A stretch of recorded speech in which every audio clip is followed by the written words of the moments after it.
So today I'm going to make the case to you of why you need a podcast. And it might not be for the reasons that you think out of the gate. I think a lot of the people, myself included, started a podcast thinking I was going to get podcast famous, right? I listen to all manner of podcasts. I'm a podcast guy.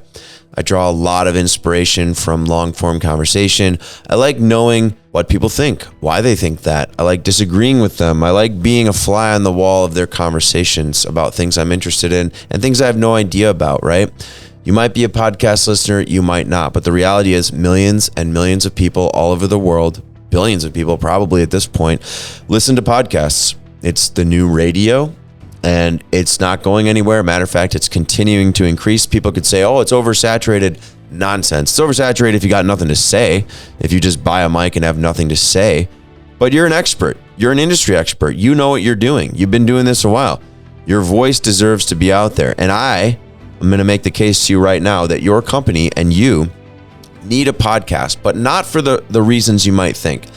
Not out of the gate, okay? Our mission for the podcast right now is not to have some massive success where it gets absolutely huge and we become famous podcaster and it's this massive revenue stream and we get a Spotify deal, we get $100 million. Amazing. I hope that happens for you. I really do. It's a long road to get there, but that absolutely can happen. That's a long-term goal, let's say. Short-term goal of a podcast are a few things, right? The reason you and your company needs a podcast. For one, it creates a very specific time and structure in which you're going to meet yourself and somebody else, a guest, provide a place for conversation to happen, an episode guideline, and create content on some regular schedule. One of the biggest problems that you're going to encounter in this world of creation, of content creation, is scheduling. I run into it every single day. I was up at 5 a.m. this morning. I visited 6 or 7 job sites all over Chicagoland, filming, interviewing people, getting my drone up there, talking, all manner of stuff, a lot of commuting. I'm tired, right? Scheduling is the hardest thing, right? I had all manner of things I planned on doing today, but it's just not how the day unfolded. And content is no different. Sometimes you have these grand ambitions about, I'm going to do this, I'm going to do that. Oh, it rained. Oh, it got pushed back. It started snowing. Material didn't arrive, whatever.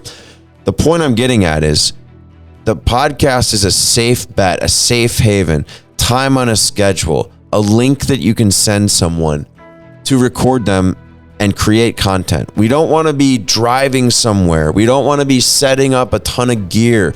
We don't want to spend all of this time. Trust me, I've done it. I've tried. This very room that I'm sitting in initially was designed to be a podcast studio that I would rent out. I learned the hard way. Most people aren't that interesting. Most people don't have money to spend on a podcast that also doesn't make them money. Most people can't schedule the time. Most people can't keep a conversation going for more than 10 seconds, okay?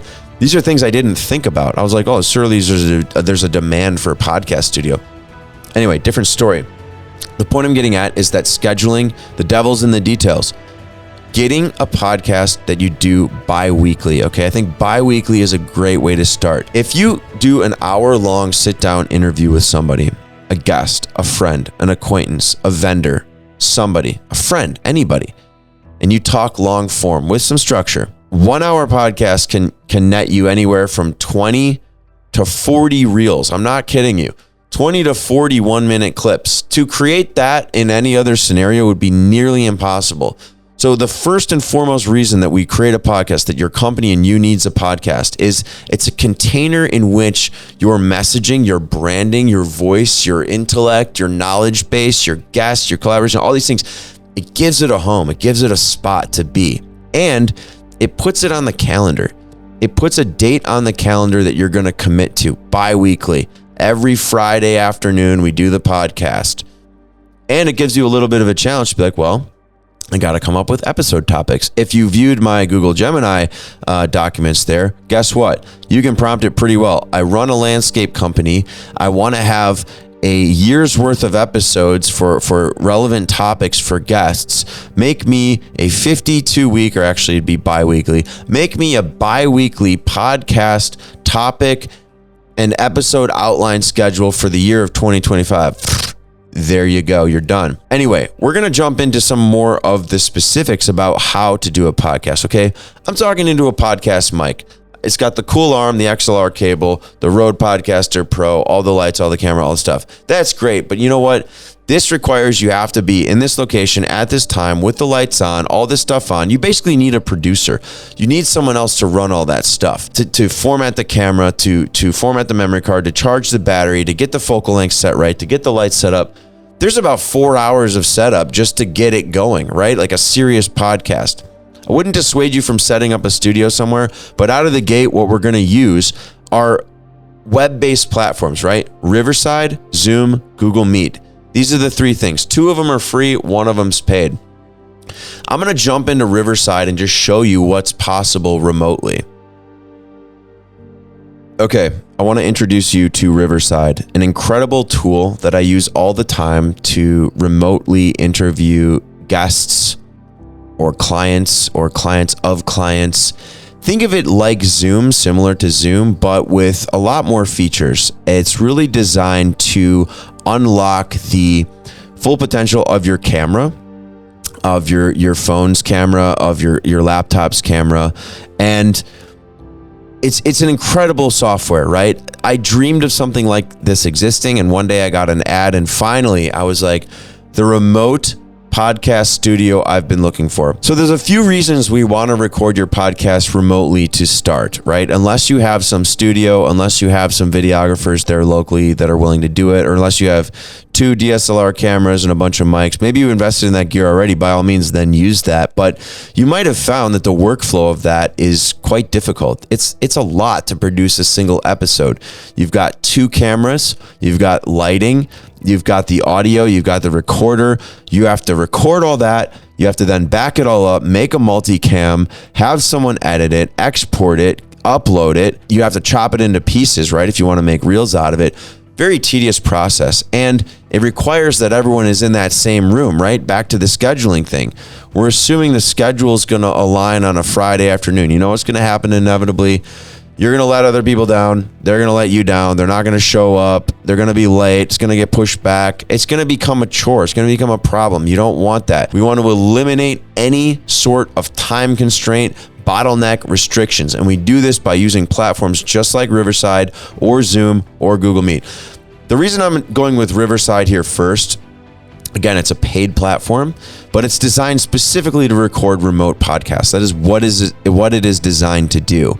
And it does so by uncompressing and unlocking some of the audio and video features of your phone. I don't look too flattering here right now, to be honest with you. It looks like a proof of life video from some cave somewhere. But the point is, it can look a lot nicer than just Zoom, which records in a lower resolution. To take nothing away from Zoom, if you're a Zoom user, by all means, you can use it. You can actually set the settings in there to be a higher resolution. But the point here is that you want to start your podcast on a remote platform. Doing it with cameras is great if you graduate to that, if you have the setup already, but do not go out and buy a Rodecaster Pro and mics and all this stuff, because the reality is we want to create this thing and record it as efficiently as possible. Also for your guests, think about this. You're asking for a favor from them essentially, because a podcast is low-key marketing, or at least a business podcast. You're going to be asking them questions that are going to benefit you in some way, right? It's going to be mutually beneficial. Of course, there can be some give and take there. But the reality is, when you have someone on a podcast, a business podcast, there is some promotional element to you. So unless you're paying them, they're giving you their time for free. And we don't want to make this some cumbersome, unenjoyable process. We want to streamline the process. And again, you do this by meeting people where they're at, the comfortability of their home, their kitchen, their garage, their man cave, their truck, wherever it is. And we do so by using Riverside, by using Google Meet, and using Zoom. You get the idea. Now, this is the dashboard of Riverside. Looks awesome. I'm interviewing my camera. Hello, camera. And it's pretty straightforward. You send the invite link, they accept the permissions, and you hit record. Gives you a countdown. And here we go. I'm recording myself, record myself. This is some layer of inception here. Amazing. But anyway, we're recording a podcast episode, and this is now going to be uploaded to the cloud, right? And also natively to my computer. So it's saving a redundant file. One to the cloud, one natively to my computer, which is amazing. If any of this stuff stops working, I got 2 different options, which is incredible.